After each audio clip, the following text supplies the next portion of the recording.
ETV YouTube channels లో మీ వ్యాపార ప్రకటనల కోసం ఈ నంబర్కి కాల్ చేయండి.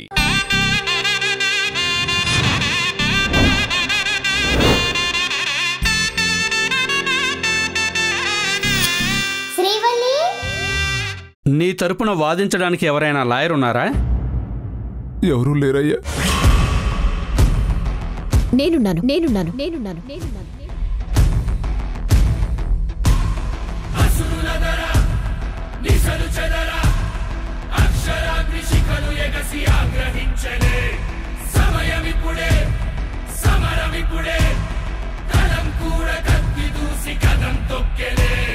కుటిల మతుల తలలు తెంచు భద్రకాళి రూపమై రుద్రమాంబలాగా రౌద్రముద్ర దాల్చలే. నీతి లేని రీతి లేని పాతకాలు అంతమై విద్యకే విముక్తి కొరకు ఉద్యమించలే.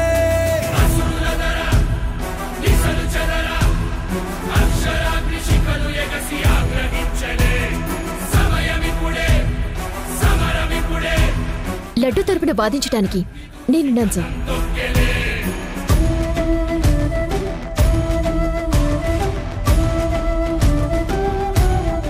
శ్రీవల్లి లాయర్ గెటప్లో వచ్చిందేంటి మావయ్య?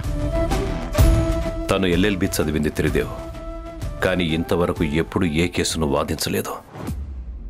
ఈరోజు లడ్డూని కాపాడుకోవడం కోసం మొదటిసారి నల్లకోటు వేసుకుని కోర్టుకొచ్చింది.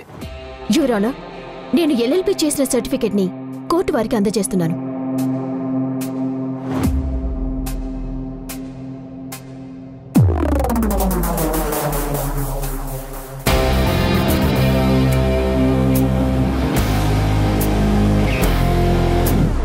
ఈ కేసుని నేను వాదించేలా నాకు పర్మిషన్ ఇవ్వండి.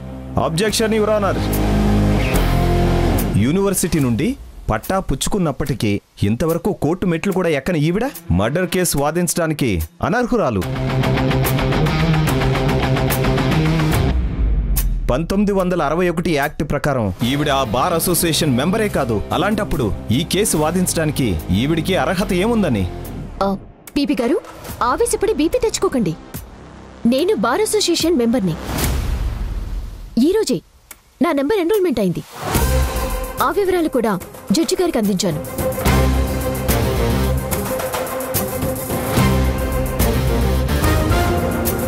డిఫెన్స్ లాయర్గా మీరు ప్రొసీడ్ అవ్వచ్చు. Thank you your honour.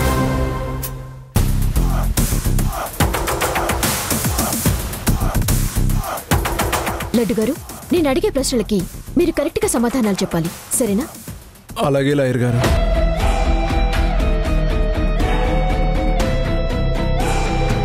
మీకు సీతమ్మ గారు, కోదండరామయ్య గారు ఏమవుతారు? సీతమ్మ నాకు తంగచ్చి, కోదండరామయ్య నాకు బావగారు అవుతారు.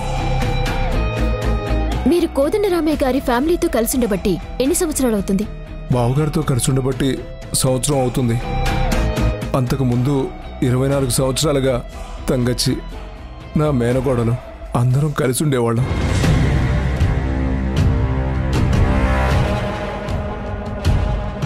ఆ ఫ్యామిలీ మెంబర్స్తో మీ రిలేషన్ ఎలా ఉండేది? అందరితో బాగానే ఉండేది. కానీ ఈ మధ్య కేశవ్ బాబుతో చిన్న గొడవ జరిగినది. అనుకోకుండా ఆ గొడవ పెద్దదైపోయినది. అంటే ఏ విధంగా ఆ గొడవ పెద్దదైంది? కేశవ్ బాబు, ఆర్తి వాళ్ళు నన్ను అనాథ అన్నారని తంగచ్చి వాళ్ళ మీద కోప్పడింది.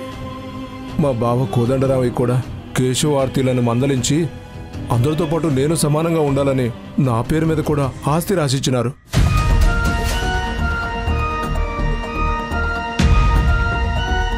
మరి నువ్వే కేశవ, ఆర్తి ఇంట్లో నుంచి వెళ్ళిపోవటానికి కారణమని కోదండరామయ్య గారు అంటున్నారు, అది నిజమేనా? లేదమ్మా, నాకు ఆస్తి రాసిచ్చారన్న కోపంతో కేశవ్ బాబు, ఆర్తి వాళ్ళు ఇంట్లో నుంచి వెళ్ళిపోయారు. ఓకే, దీన్ని బట్టి చూస్తే నీ వల్ల కేశవ, ఆర్తి వాళ్ళు ఇంట్లో నుంచి వెళ్ళలేదు. వాళ్ళంతటి వాళ్ళే బయటికి వెళ్ళిపోయారు. Note this point your honour.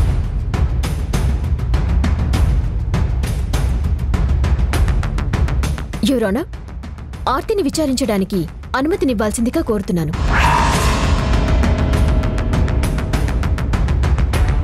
Objection your honour. ఈ కేసులో ఆర్తి గారి ప్రమేయం అనేదే లేదు. ఆవిడని డిఫెన్స్ లాయర్ గారు ఎందుకు విచారించాలనుకుంటున్నారో నాకు అర్థం కావట్లేదు. హత్య చేయబడిన వ్యక్తి భార్యగా విచారించాలనుకుంటున్నాను. ప్రొసీడ్. ఆర్తి ఆర్తి ఆర్తి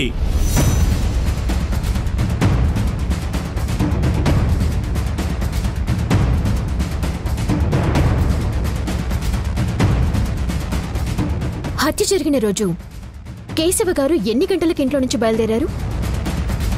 మార్నింగ్ టైంలోనే బయటకెళ్లారు. ఎక్కడికి వెళ్తున్నానని కానీ, ఎవరిని కలవడానికి వెళ్తున్నానని కానీ మీకేమైనా చెప్పారా? లేదు, చెప్పలేదు. అంటే కేశవ గారు ఎప్పుడు బయటికి వెళ్ళినా మీకు చెప్పి వెళ్ళరా? ఆ విషయం మీకెందుకు? ఇది కోర్టు. నేను అడిగిన దానికి మాత్రమే మీరు సమాధానం చెప్పాలి.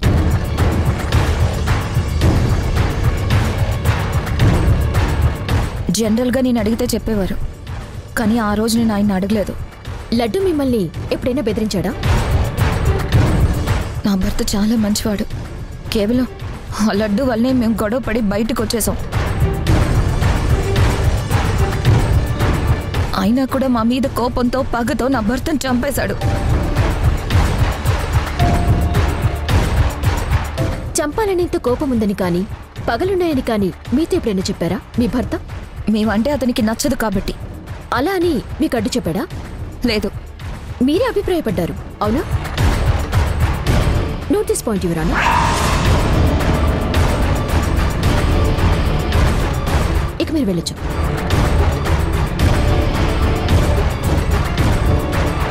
ఈ కేసులో ఐ విట్నెస్ అయిన కోదండరామయ్య గారిని విచారించడానికి పర్మిషన్ ఇవ్వాల్సిందిగా కోర్టు వారిని అడుగుతున్నాను. Objection your honour. సాక్షిని డిఫెన్స్ లాయర్ గారు విచారించడానికి నేను ఒప్పుకోను. అర్థం పర్థం లేని ప్రశ్నలతో ఈవిడ కోర్టు సమయాన్ని వృధా చేస్తున్నారు. Objection over ruled. Defence lawyer, you can proceed. Thank you your honour. Kodandaramayya గారు, కోదండరామయ్య గారు, కోదండరామయ్య గారు.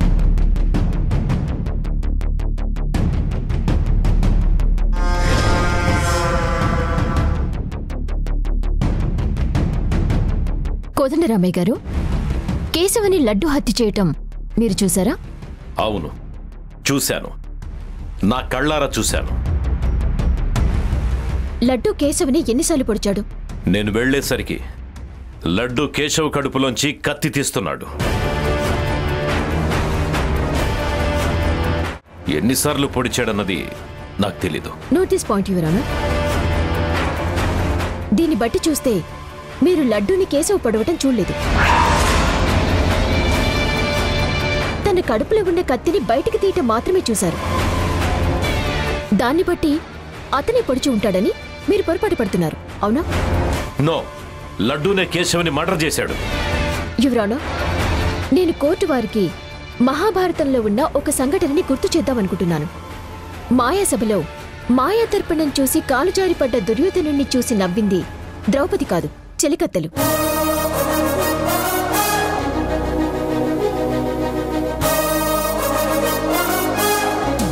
కానీ అదే సమయంలో ద్రౌపది అక్కడికి రావటం వల్ల దుర్యోధనుడి పాయింట్ ఆఫ్ వ్యూలో నవ్వింది ద్రౌపది అని అనుకుని అపార్థం చేసుకున్నాడు. అలాగే ఈ కేసులో కూడా కోదండరామయ్య గారు హత్యాస్థలానికి వచ్చేలోపే లడ్డు కేశవుని కాపాడాలని అతని కడుపులో ఉన్న కత్తిని తీయబోతుంటే అది చూసి కోదండరామయ్య గారు అపార్థం చేసుకున్నారు. లేదు, నాది అపార్థం కాదు, అదే వాస్తవం. యువర్ ఆనర్, లడ్డు స్వభావాన్ని, లడ్డు చరిత్రని పరిగణలోకి తీసుకుని పరిశీలించవలసిందిగా కోర్టు వారిని కోరుతున్నాను. నా క్లయింట్ నిరపరాధి అని ప్రూవ్ చేయడానికి నాకు కొంత టైం కావాలి. కోర్టు వారు దానికి నాకు కాస్త సమయం ఇవ్వాలని కోరుతున్నాను.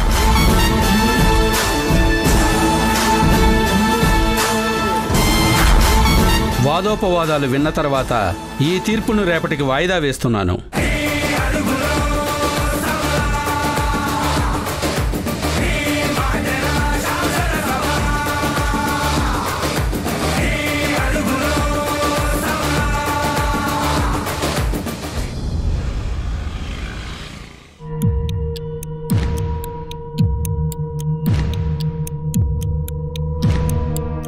శ్రీవల్లి కొత్తగా లాయర్ కోటు వేసుకున్న లా పాయింట్ బాగానే మాట్లాడుతుంది. అది ఇలాగే కంటిన్యూ అయితే ఏదో ఒక ప్రూఫ్ సంపాదిస్తుంది. తర్వాత నేను ఇరుక్కుపోతాను. ఎలాగైనా అది లడ్డూగాడి తరపున కేసు వాదించకుండా చేయాలి.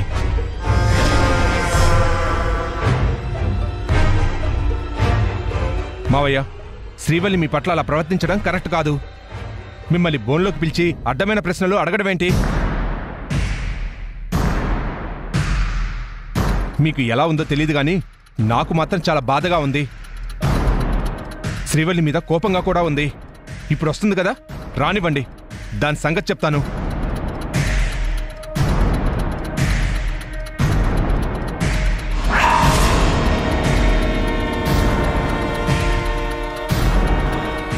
శ్రీవల్లి, నువ్వు చేసిన పని నాకేం నచ్చలేదు. మీ కేశవన్న మీద నీకు కొంచెం కూడా ప్రేమ లేదా? తను మనకి కాకుండా చేసిన వాణ్ణి శిక్షించాలని మేం చూస్తుంటే నువ్వు కాపాడాలని చూస్తావా? చూడు త్రిదేవ్, ఒక డాక్టర్కి పేషెంట్ ప్రాణాలు కాపాడటం ముఖ్యం, ఒక పోలీస్కి చట్టాన్ని కాపాడటం ముఖ్యం, అలాగే ఒక లాయర్కి న్యాయాన్ని కాపాడటం ముఖ్యం. ఇప్పుడు నేను అదే చేస్తున్నాను. న్యాయాన్ని కాపాడడం నీ ధర్మం, దాన్ని నేను కాదన్నా. కానీ ఒక నేరస్తుని గుడ్డిగా నమ్ముతున్నావు చూడు, అది నీ మూర్ఖత్వం.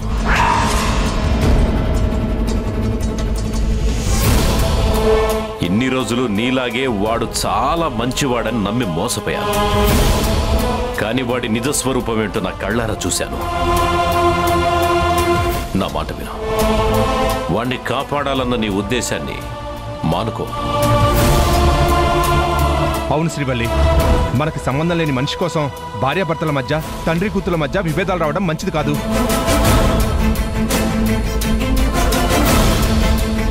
నీ పట్టుదల పక్కన పెట్టి మావయ్య గారి మాట విను. సారీ త్రిదేవ్, ఈ విషయంలో నేను ఎవరి మాట వినదలుచుకోలేదు. శ్రీవల్లి, ఏంటమ్మా ఇదంతా? అసలు ఏం జరుగుతోంది? నువ్వింతవరకు ఎప్పుడూ మా మాట జవదాట్లేదు, మరిప్పుడు ఎందుకు ఇలా చేస్తున్నావు? అమ్మా, నేను చేసేది కరెక్టే. నా ప్రవర్తన వల్ల ఇప్పుడు మీరంతా కొంత ఇబ్బంది పడ్డా, తర్వాత నిజాలు బయటపడ్డాక మీరే నన్ను మెచ్చుకునేలా చేస్తాను.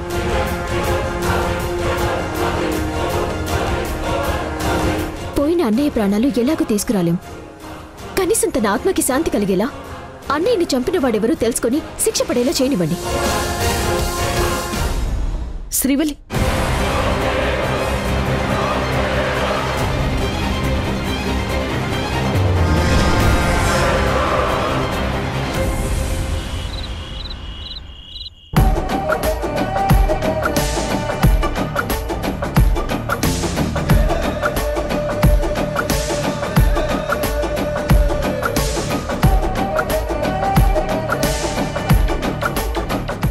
ఆవేశంగా మాట్లాడితే అది ఇంకా రెచ్చిపోయి మాట్లాడుతుంది. ఇప్పుడు సెంటిమెంటల్గా మాట్లాడి చూద్దాం.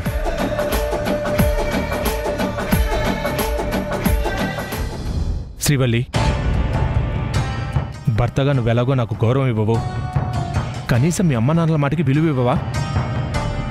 వాళ్ళు ఎంత బాధపడుతున్నారో తెలుసా? వచ్చి వాళ్ళకి సారీ చెప్పు.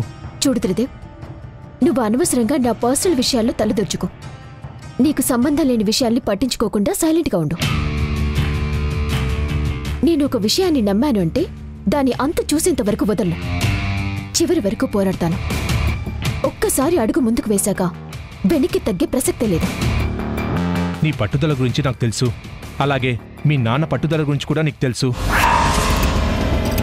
ఆయనేమో నేను కల్లారా చూశాను అంటాడు, నువ్వేమో ఆయన చూసింది నిజం కాదు అంటావు. మరి వాదనకి ముగింపు ఎక్కడా? ఒక తండ్రిని కన్న కూతురు బోన్లోకి పిలిచి ప్రశ్నలు అడుగుతుంటే ఆయన ఎలా తట్టుకుంటారు? ఆ తండ్రి మనసు ఎలా తల్లడిల్లిపోతుందో తెలుసా? ఆవేశపడకుండా నేను ఎందుకు ఇలా చెప్తున్నానో అర్థం చేసుకో. నేను ఇదివరకటి త్రిదేవుని కాదు. నేను మారాను. మీ తండ్రి కూతురు సంతోషంగా కలిసి ఉండాలని అనుకుంటున్నాను. ఎవడో రోడ్డున పోయే అనామకుడి కోసం అమితంగా ప్రేమించే తండ్రితో వైరం పెట్టుకోవడం చూసి నేను భరించలేకపోతున్నాను. అందుకే చెప్తున్నాను, ఈ కేసుని ఇంతటితో వదిలేసాయి. కోదండరామయ్య గారి కూతురుగా వాళ్ల కోసం నా ప్రాణాలైనా ఇస్తాను, కానీ లాయర్ శ్రీవల్లిగా రక్త సంబంధం కోసం కర్తవ్యాన్ని మాత్రం మర్చిపోను. అలాగే నీకొక విషయాన్ని గుర్తు చేస్తున్నాను, బాగా జ్ఞాపకం పెట్టుకో. లడ్డు అనామకుడు కాదు, నా మేనమామ. చిన్నప్పటి నుంచి నా కష్ట సుఖాల్లో తోడుగా అండగా ఉన్న నా మేనమామ. ఇప్పుడు తను కష్టాల్లో ఉంటే ఎలా వదిలేస్తాను అనుకుంటున్నావు? తను ఏ హత్య చేయలేదని నేను నిరూపిస్తాను. నిర్దోషిగా బయటికి తీసుకొస్తాను. శ్రీవల్లి, తీర్పు రేపటికి వాయిదా పడింది. ఆధారాలను బట్టి లడ్డూకి శిక్ష పట్టడం ఖాయం. ఇక నువ్వు అతన్ని ఎలా కాపాడగలవు? న్యాయశాస్త్రంలో దోషిని శిక్షించటానికి ఎన్ని సెక్షన్లున్నాయో నిర్దోషిని కాపాడటానికి కూడా అంతకంటే ఎక్కువ సెక్షన్లే ఉన్నాయి. అవన్నీ తెలిసిన లాయర్ని నేను. నా మామని ఎలా కాపాడుకోవాలో నాకు తెలుసు.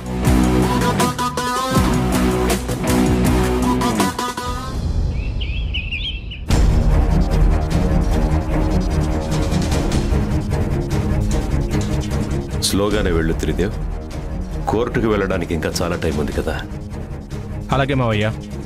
నాకు తెలిసి ఈరోజు జడ్జిమెంట్ ఫైనల్ అవుతుంది. నేను ఆల్రెడీ పబ్లిక్ ప్రాసిక్యూటర్ గారితో మాట్లాడాను. లడ్డూకి కనీసం 14 ఏళ్లు శిక్ష పడుతుందట. అలాంటి వాడికి 14 ఏళ్లు కాదు మావయ్య, జీవితాంతం జైల్లోనే ఉండిపోయేలా శిక్ష వేయాలి. 14 ఏళ్లు పోయాక బయటకొచ్చి మళ్ళీ ఏదైనా హత్య చేస్తే? అందుకే లైఫ్ లాంగ్ జైల్లో ఉంటేనే వాడికి బుద్ధొస్తుంది. అది కరెక్టే, కానీ శిక్ష వేయడం మన చేతుల్లో ఉండదు కదా త్రిదేవ్. అసలు ఆ లడ్డు మనల్ని అందరినీ ఎలా నమ్మించాడు? నాకిప్పటికీ వాడిని చూస్తే అసహ్యం వేస్తుంది. అసలు అలా నమ్మించి ఎలా మోసం చేయాలనిపించింది వాడికి? కొందరి స్వభావం అంతే త్రిదేవ్. పాముకి పాలు పోసి పెంచినా దాని కాటు వేసే గుణం మారదు కదా. ఏమో మావయ్య, ఇప్పటికైనా అలాంటి వాడి గురించి తెలుసుకొని వాణ్ణి వదిలించుకుంటున్నాం. వాడు ఇప్పటికీ శ్రీవల్లిని నమ్మించగలుగుతున్నాడు. వాడు మామూలోడు కాదు మావయ్య. అదే నాకు బాధగా ఉంది త్రిదేవ్. అన్యోన్యంగా ఉండే మీ తండ్రి కూతుల మధ్య కూడా వాడి వల్ల గ్యాప్ క్రియేట్ అయ్యేలాగా చేశాడు. ఒక విధంగా చెప్పాలంటే శ్రీవల్లి మీ మాట కంటే లడ్డూ చెప్పిన మాటలకే విలువిస్తుంది. అది చూసి నాకు తన మీద చాలా కోపం వస్తుంది. తనకి ఎలా అర్థమయ్యేలా చెప్పాలో తెలియట్లేదు మావయ్య. ఈరోజు లడ్డూకి శిక్ష పడ్డాక తను నిజం తెలుసుకొని మీకు క్షమాపణ చెప్తుందో లేదో చూడాలి.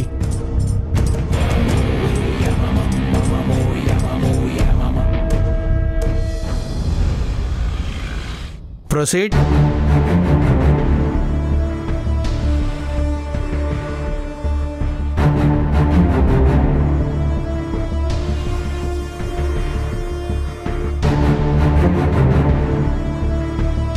యువర్ ఆనర్, బోన్లో నిలబడ్డ లడ్డు అనబడే ఈ నిందితుడు హత్య చేశాడనడానికి ఉన్న అన్ని సాక్ష్యాలు కోర్టు వారికి సబ్మిట్ చేశాము. అతనికి శిక్ష విధించాల్సిందిగా కోర్టు వారిని కోరుతున్నాను. యువర్ ఆనర్, 100 మంది నేరస్తులు తప్పించుకున్నా పర్వాలేదు, కానీ ఒక నిర్దోషికి శిక్ష పడకూడదని చట్టం చెప్తుంది.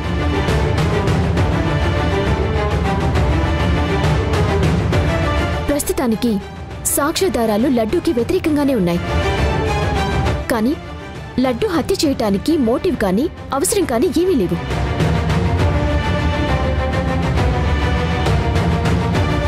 లడ్డూ స్టేట్మెంట్ని కూడా పరిగణలోకి తీసుకుని విచారణ చేస్తే తను నిర్దోషి అని నిరూపించుకునే అవకాశం ఉంది.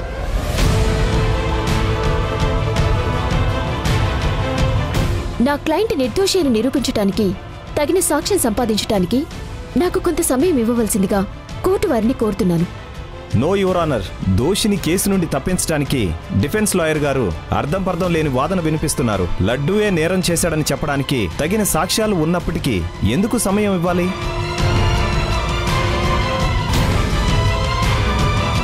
కాబట్టి లడ్డూని శిక్షించాల్సిందిగా కోర్టు వారిని కోరుతున్నాను.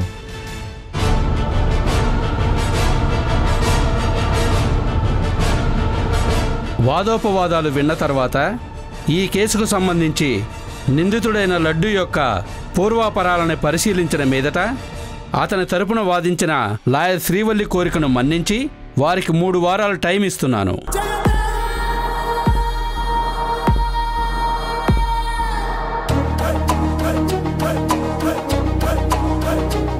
కోర్టు వారిచ్చిన టైం లోపల లడ్డు ఈ హత్య చేయలేదని తగిన సాక్ష్యాధారాలతో ప్రూవ్ చేయగలిగితే అతను శిక్ష నుండి తప్పించుకోగలుగుతాడు.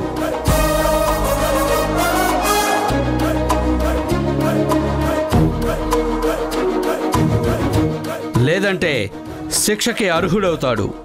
The court is అడ్జర్న్డ్.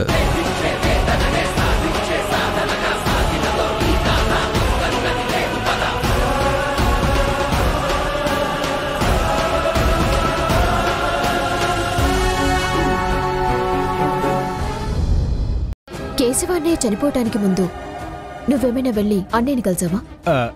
లేదే. అన్నయ్య ఆ రోజు నీకేమైనా ఫోన్ చేశాడా? ఫోన్ చేయలేదు శ్రీవల్లి. ఏంటిది శ్రీవల్లి? కేశవ అన్నయ్య ఫోన్ కాల్ లిస్ట్. అన్నయ్య చనిపోయి 2 గంటల ముందు నీకు కాల్ చేశాడు.